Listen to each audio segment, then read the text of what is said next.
Bismillahirrahmanirrahim. Alhamdulillahirabbil alamin.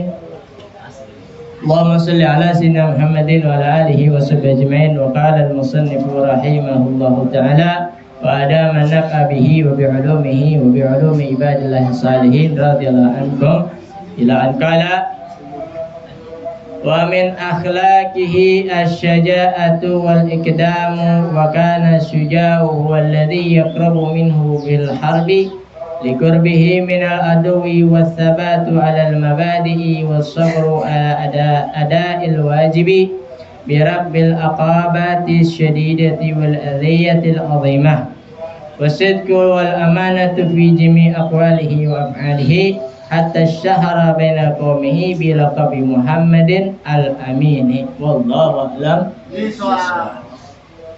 Alhamdulillah, segala puji bagi Allah Subhanahu wa taala atas segala nikmatnya, nikmat iman, nikmat Islam, nikmat sehatul afiat, nikmat kita bisa ngaji, nikmat kita masih bisa ibadah, istiqamah, beribadah kepada Allah Subhanahu wa taala, menjalankan perintahnya, meninggalkan larangannya.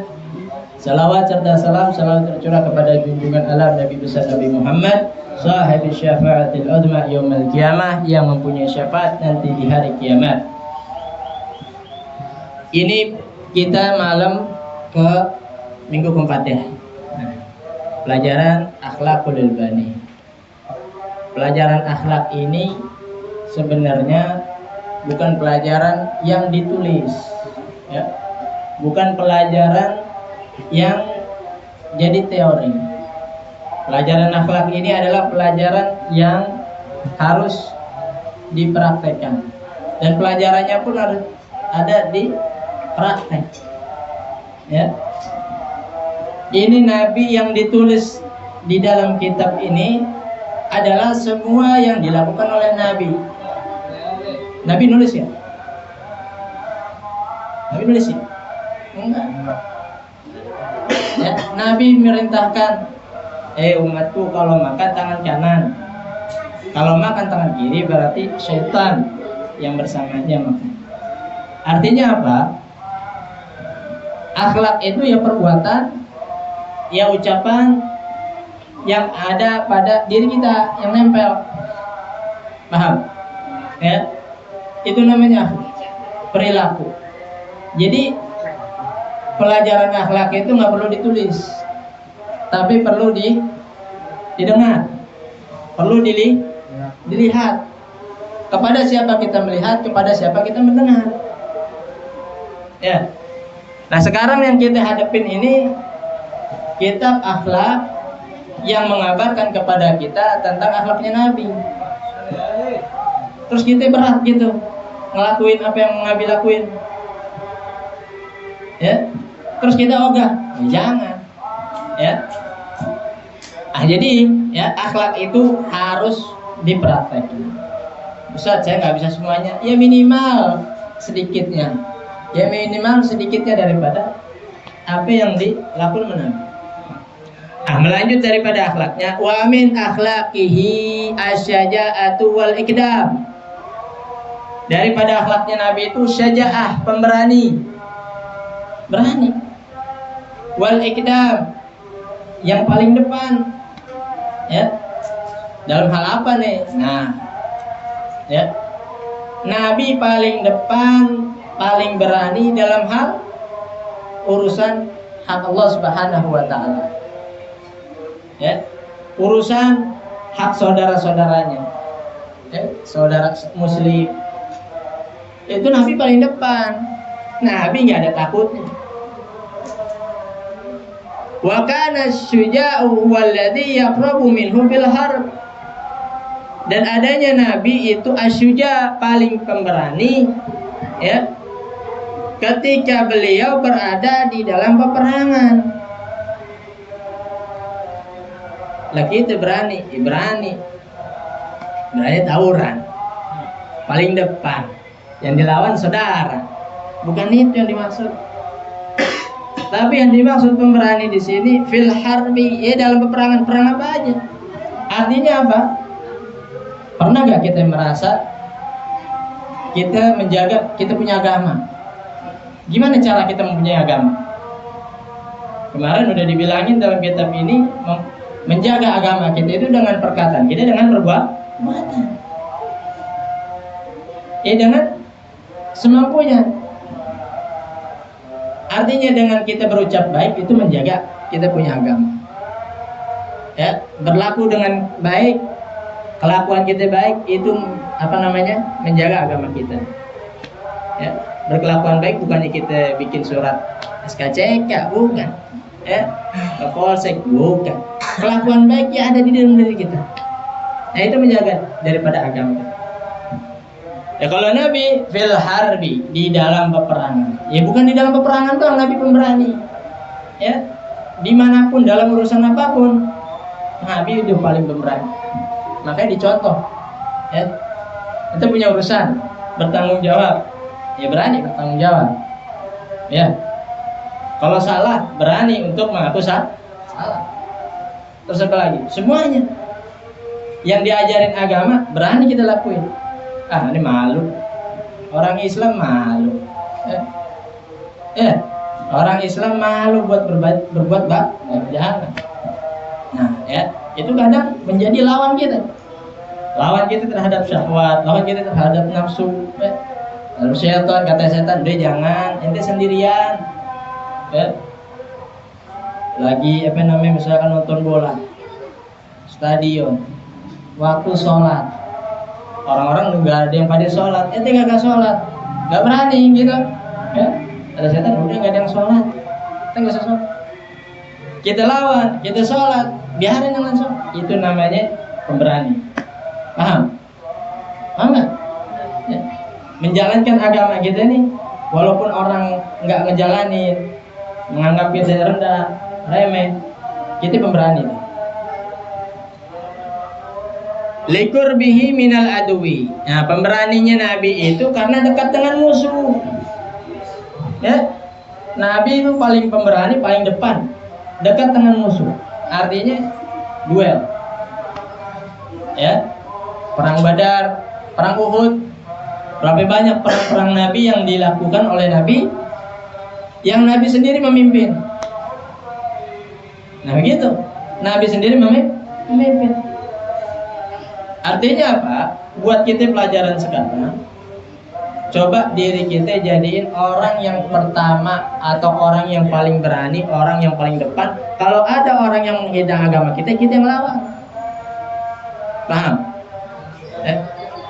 Misalkan ada nggak usah jauh-jauh. Kadang teman-teman kita ya suka ngejek-ngejek, bawa-bawa agama, ya, apalagi sampai menghina Nabi. Kawan, kita ini kan temen, jangan begitu. Masih batu juga, masih menghina juga. Ya, mau nggak mau, mau nggak mau. Ya begitu, kenapa? Karena kita harus mengedepankan rasa berani kita, sebagaimana Nabi berada di depan waktu perang. Nabi lawannya pedang, tameng, panah, tombak. Lah kita, ya kayak begitu tuh lawannya tuh. Ada yang mencaci, menghina, merendahkan. Ya, di dalam kitab Ta'lim Mutalim itu dikatakan merendahkan satu ibadah, ya, itu bisa menjadikan kafir dibandingkan orang yang meninggalkan ibadah tersebut. Paham? Orang ninggalin sholat, jadi kafir gak? Jadi kafir gak? Ninggalin puasa, jadi kafir gak? Benar. Kagak. Ya, nggak jadi kafir. Tapi dosa besar, wajib diqodho. Tapi orang merendahkan puasa, merendahkan sholat, langsung jadi kafir, murtad. Ngapain sih ente sholat? Nah, loh, ya, hari gini masih sholat, hati-hati. Paham? Ya, jangan mentang-mentang orang lagi puasa, bulan puasa, dia ngerendahin, minum es depan orang puasa, hati-hati tuh.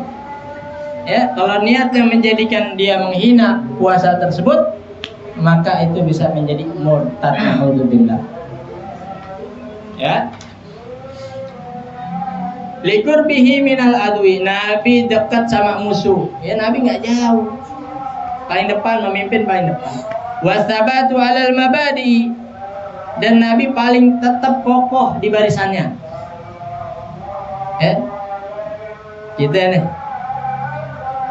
kalau lagi perang udah paling depan kena mundur, mundur, maju lagi ya gak mau. Itu gitu tuh. Tapi kalau Nabi sekali di depan, Nabi tetap ada di depan. Ya, Nabi mundur, semua mundur. Nabi maju, sahabat maju. Nabi tetap di depan, maju, sahabat juga tetap di depan. Sebagaimana perang Badar, Nabi menang. Sebagaimana perang Uhud, umat Islam kalah, Nabi mundur, pasukan mundur, menjaga Nabi. Jadi artinya apa? Ya, kita ini kudu teguh. Ya, ini persamaan. Persamaan ketika zaman Nabi yang kita samain dengan sekarang. Artinya kita tetap teguh dengan kita punya prinsip agama. Ya, jangan ke bawah-bawah. Sama yang tren-tren viral-viral yang nggak tahu ini keluar dari Islam. Alhamdulillah. Ya. Wasabru ala ada'il wajib. Nabi itu orangnya sabar melakukan kewajiban. Nih ngaji wajib nih, kudu sabar. Sabar itu bukan kena musibah doang, kena gempa sabar kagak. Ente sholat juga kudu sabar. Sholat ya banyak urusan, capek, nyantuk, tapi wajib sholat. Dan ketika sholat harus sabar, harus sampai selesai. Jadi sabar itu bukan ketika mendapat masalah, musibah. Menjalankan perintah, sabar. Meninggalkan perintah, meninggalkan larangan, sabar. Ini sekarang nih ada Piala Dunia, kita tinggalin, harus sabar.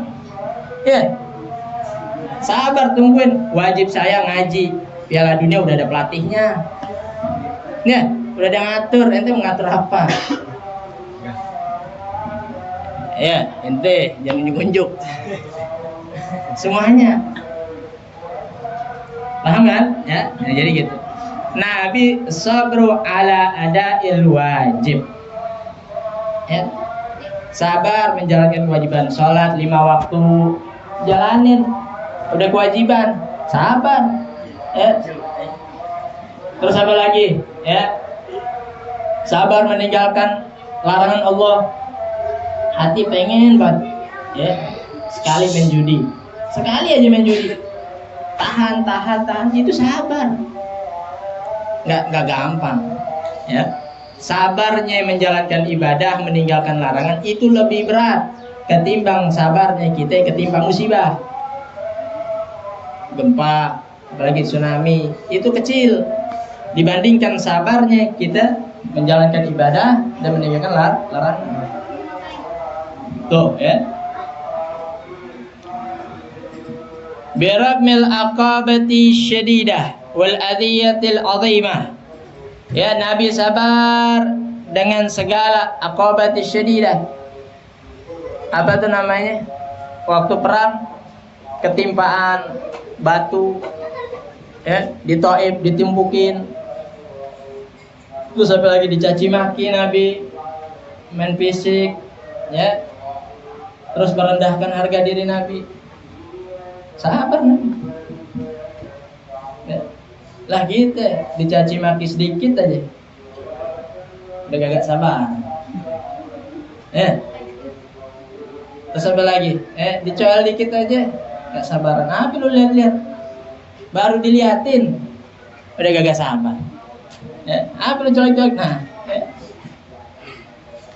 wal adhiyatil azimah. Nabi ya dikasih apa tuh namanya? Adhiyat. Cemoohan, ya, cacian yang menyakitkan. Beliau sabar. Wasidqu wal amanatu fi jami' aqwalihi wa af'alihi. Nabi itu orangnya sidik. Apa sidik? Jujur. Jujur gampang enggak? Gampang jujur. Jujur itu gampang. Ngomong aja seadanya. Jujur. Ya kan? ngomong sadar, ya benar-benar, salah. Kenapa? Karena jujur itu berat di awal, nanti kemudiannya enak. Kalau dusta ringan di awal, ke belakangnya berat. Ya. Gampang ya. Wasidku wal amanah, dan juga amanat. Nabi itu amanat. Ya. Ini ngaji amanat nih. Dijaga. Ya, ilmu amanat. Dijaga, diamalin, dibagi-bagi. Jangan sampai saya udah ngerti, udah paham, udah bisa baca, terus apa lagi? Terus merasa bisa. Jangan, amanat tuh. Ya. Fa'alimun bi ilmihi lam ya'malan mu'adzabun min qabli ubadil wathan. Apa kata Zubat, matan Zubat? Syekh Ibnu Ruslan beliau mengatakan fa'alimun bi ilmihi lam ya'malan, siapa orang yang ngerti akan ilmu, ya. Fa'alimun bi ilmihi lam ya'malan, dia enggak ngerjain sama sekali, azabun min qabli ubadil wathan, dia bakalan disiksa sebelum orang yang menyembah berhala. Orang nyembah berhala nih sekarang, ya, itu nanti belakangan disiksanya. Siapa yang disiksa duluan? Orang yang punya ilmu. Dia dimasukin dulu ke neraka, baru orang yang nyembah berhala. Berat ya kan? Berat, amanat, ya. Fi jami aqwalihi wa af'alihi, Nabi jujur, Nabi amanah. Fi jami aqwalihi, di dalam setiap perkataan Nabi dan perbuatan Nabi. Ya. Perkataannya jujur, amanah, perbuatannya amanah. Ya. Dikasih barang. Ini Ustaz titip satu kitab, ya, dijaga. Ya, dijaga. Terus diminta, ini Ustaz barangnya masih utuh, amanah.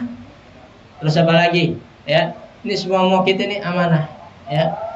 Badan kita, terus apa lagi? Ya, tubuh kita nih amanah, jangan sampai dirusak, ya. Jangan sampai dirusak. Hatta syahara baina qaumihi bilaqabi Muhammadin al-Amin. Sampai Nabi terkenal dengan julukan Al-Amin, terpercaya. Ya, jadi Nabi dapat julukan bukan ucuk-ucuk dapat langsung itu enggak. Ya, dapat julukan ada apa namanya? Perbuatannya, ada perkataannya.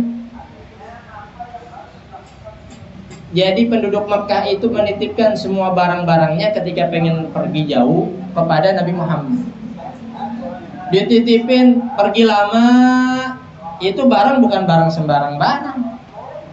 Barangnya barang mahal, barang ya berharga. Dititipin sama Nabi, dijaga sama Nabi sampai orang tersebut datang lagi, dan orang itu tersebut kaget. Ya. Dia kaget bahwa barang-barangnya masih utuh, dan mereka takjub dengan amanahnya Nabi Muhammad, jujurnya Nabi Muhammad. Ya. Nah kita coba dikit-dikit saya gitu. Cobain, jalanin. Oh, Nabi amanah, Nabi jujur. Bagaimana saya bisa jujur, bisa amanah? Kalau kita kan enggak, pengennya dikasih julukan doang, tapi nggak sesuai. Tapi nggak sesuai.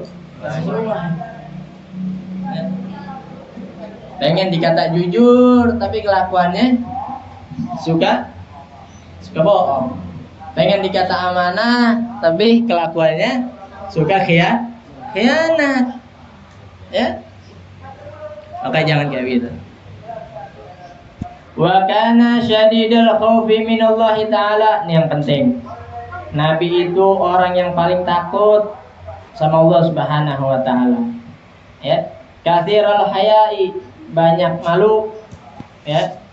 Nabi itu paling takut sama Allah. Artinya takut gimana sih? Takut sama segen. Ya, misalkan ya, Anda takut sama ego. Ya. Tadi udah datang belum ego? Belum.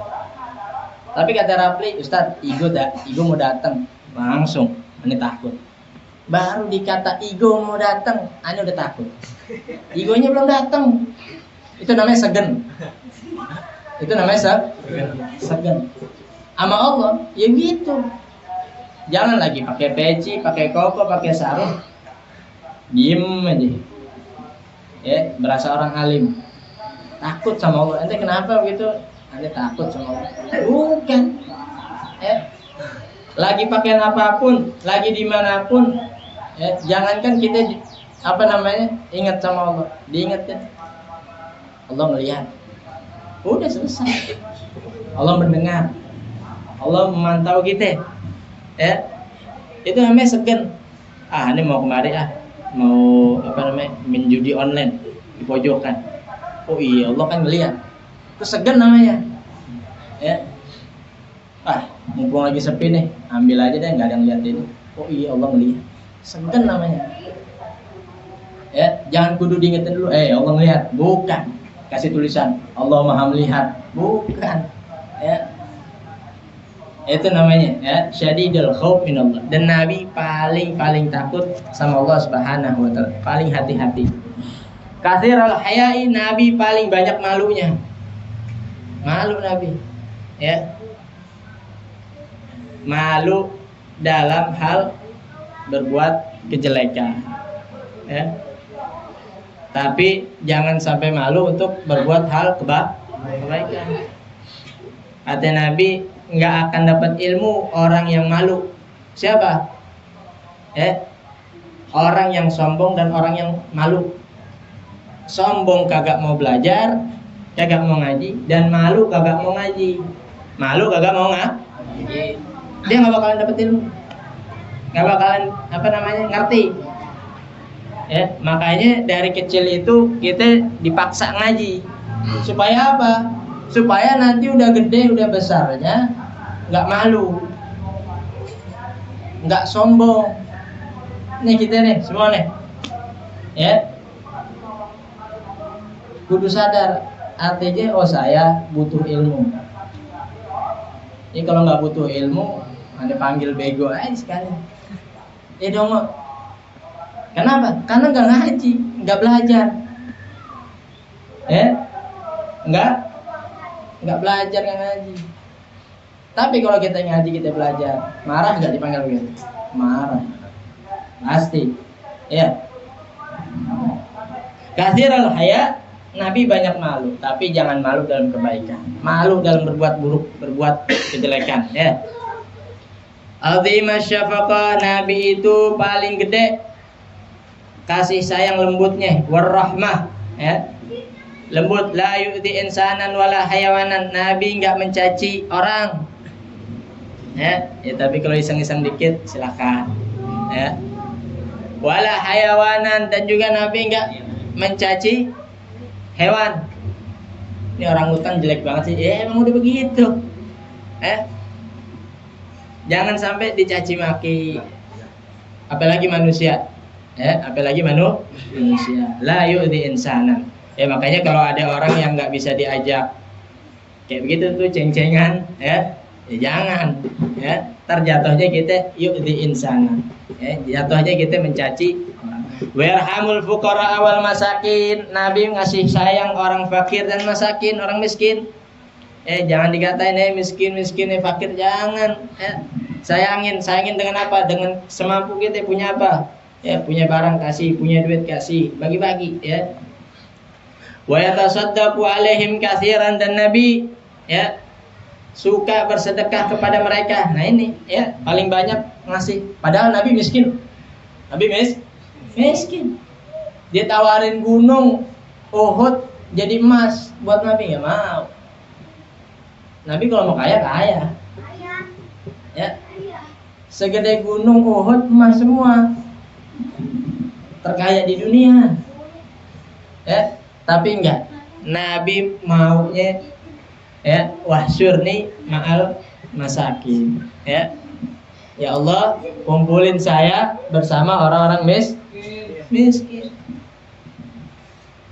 Wa yuhibbuhum idza da'awhum, dan Nabi paling suka kalau dipanggil oleh mereka, Makanya jangan bangga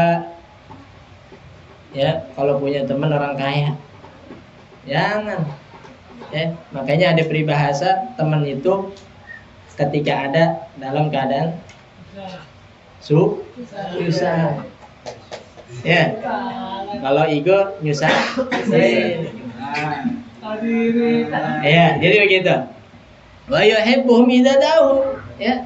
Kenapa? Nabi demen sama ya kalau dipanggil diundang sama orang-orang masakin, orang miskin. Kenapa? Nabi juga ngerasain susahnya, ngerasain ya susahnya jadi orang miskin. Ya. Kalau kita punya teman lagi susah dia ada, lagi senang dia ada. Jangan sampai ya kita dipanggil dia nolak atau kita kumpul sama dia nolak juga gitu, jangan ya. Wa yaqulu ma'hum, Nabi makan sama orang miskin. Wa yazuru mardahum ya, wa kana aktsaran nas ya. Dan juga Nabi mendatangi mereka ya, orang-orang sakit mereka. Ya, dijengukin orang sakit daripada orang miskin ya. Kalau kita datengin ya ntar nggak dapat apa-apa sono ya jangan ke rumah teman kita biar dapat duit, jangan ya, jangan pilih-pilih ya. Wa kana aktsaran nasi la yaruddu man talaba minhu syai'an, dan Nabi paling banyaknya orang yang tidak menolak orang yang meminta darinya. Sampai-sampai ada pengemis datang ke rumah Nabi, ya Rasulullah beri saya sesuatu. Ya, Nabi pertama buka bajunya, kasih kepada pengemis tersebut, ini baju jual. Ini baju ya, baju Nabi bersentuhan dengan kulit yang mulia, disuruh jual. Buat tuh pengemis, nanti duitnya kau jadikan makan dan usaha. Kalau kita dapat baju Nabi, simpan ya, pegang. Karena nggak ada lagi kemuliaan selain itu tuh, ya. Jadi Nabi kasih itu semua, bahkan bajunya sendiri dikasih. Wa idza lam yajid indahu ma yu'tihi wa'adahu bi atahi fi waqtin akhar. Ya. Kalau Nabi nggak nemuin barang sesuatu yang bisa dikasih, Nabi janjiin, ya. Pak, Bu, ya, nanti datang lagi kemari. Ya. Nanti saya kasih. Itu janji tuh. Nabi nggak pernah ngecewain, ya. Nabi nggak pernah ngecewain siapapun yang datang kepadanya.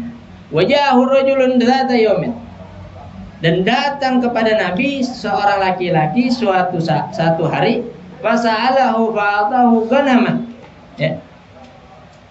Dia datang sama Nabi, minta. Lalu Nabi kasih apa? Ghanaman, satu kambing. Nah, ini cerita yang kambing. Satu kambing, saddat ma baina jabalain, ya.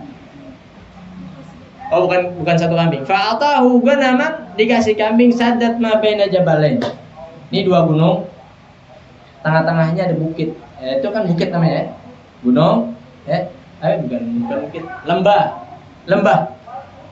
lembah itu gede, luas. Itu isinya kambing semua. Isinya kambing.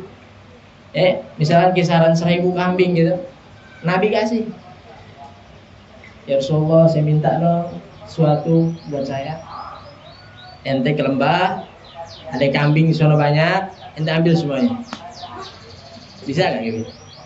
Ya. Ini ada nih, ini 100.000, ya, ente tukerin dulu, ya. 95.000-nya balikin, ente ambil goceng. Ya. Itu gitu, jangan ya. Kalau bisa kasih lebih, kasih banyak ya. Fasalahu fa'atahu ghanaman saddat ma baina jabalain faraja ila qaumihi. Ya. Nabi kasih kambing segitu banyaknya satu lembah, dia pulang kepada kaumnya. Nih, orang tadi minta-minta nih, pulang kepada kaumnya. Wa qala aslimu, orang-orang manusia, masuk Islamlah kalian. Tuh kata yang minta-minta sama Nabi dikasih kambing. Fa inna Muhammadan yu'ti ata'an ma la yakhshal faqah. Kenapa kita disuruh masuk Islam? Ya. Karena sesungguhnya Muhammad telah memberi kepada orang, ya, sebagaimana dia tidak takut kehilangan. Nabi ngasih, nih, kasih semuanya, dan Nabi nggak berasa kehilangan. Kalau kita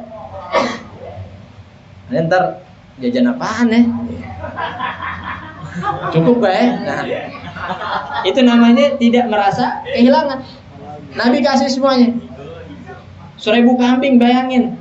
Satu kambing harga 5 juta misalkan, kali 1.000. Banyak. Tapi Nabi kasih semuanya, dan orang tersebut dia takjub, dia balik kepada kaumnya, disuruh masuk Islam semua kaumnya. Akhirnya apa? Dengan tadi ngasih kambing banyak segitu, ya, misalkan 1.000, banyak orang yang masuk Islam. Paham? Ya? Makanya ini akhlak Nabi SAW. Ya, kadang ada orang yang menjadi berkesan sebab kita ngasih, jangan pelit-pelit. Ya. Ada orang Kristen nanya, ada di satu wilayah di kontrakan, nanya deh, Bu, kenapa ibu baik sekali sama saya? Padahal kan saya Katolik, saya Kristen. Kata ibunya, emang saya nggak boleh berbuat kepada siapapun. Lihat tuh, bayangin. Kenapa dia bertanya? Karena dia heran, saking banyaknya kebaikan yang dia dapetin dari seorang Muslim. Nah, dengan hal tersebut bisa menjadikan ketertarikan yang lainnya kepada Islam. Makanya begitu, Bu. Datang kemari jangan mintanya doang. Ntar dikasih kambing ini, suruh jualan. Wa kana yarhamul khadim wallahu alam.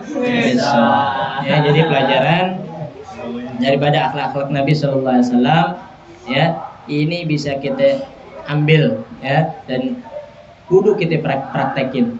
Kita umat Nabi. Kita umat Nabi, jangan ngikutin artis Korea. Jalan joget-joget ke artis Korea, jangan. Akhlak bukan ditulis, bukan teori, Jadi pelajaran akhlak itu kudu dipraktekin. Nanti kalau ada orang nanya, akhlak ente mana? Nanti ente bingung kalau nyari kitabnya. Wah, ini belum punya kitabnya. Kitabnya di mana? Beli di mana? Kita kalau udah ketemu nih, Pak, akhlak saya ada di sini. Bukan. Akhlak kamu mana? Akhlak saya ada di dalam diri saya. Kalau bapak atau ibu melihat saya jelek, maka akhlak saya jelek. Kalau ibu bapak melihat saya akhlaknya bagus, maka saya melihat saya bagus, maka akhlak saya bagus. Pernah lihat jeruk gak? Jeruk, tahu kan? Ya. Tahu gak dalamnya asam atau manis? Nggak tahu kan? Harus dibuka dulu kan? Busuk atau bagus? Ya begitu juga. Kita penampilan begini nih, rapi, bagus. Nggak tahu kelakuan kita gimana, ucapan kita gimana. Jadikan ucapan, kelakuan kita, akhlak kita menandakan bagusnya penampilan kita. Jangan gayanya kemana, kejeklot beli yang mahal-mahal, tapi ngencingnya berdiri, ngencing berdiri, makan tangan kiri, itu nggak menandakan harga yang penampilannya, Nah, terus kadang kita melihat orang-orang yang compang-camping, yang berandalan gitu. Mereka punya akhlak yang baik, misalkan membantu orang, atau kita di jalanan melihat dia membantu sesama, padahal penampilannya jauh gitu. Nah, itu menandakan jadi kelakuan kita, akhlak kita menandakan penampilan kita. Wallahu alam. Mudah-mudahan Allah Subhanahu wa taala kasih manfaat apa yang kita pelajari pada malam ini, dan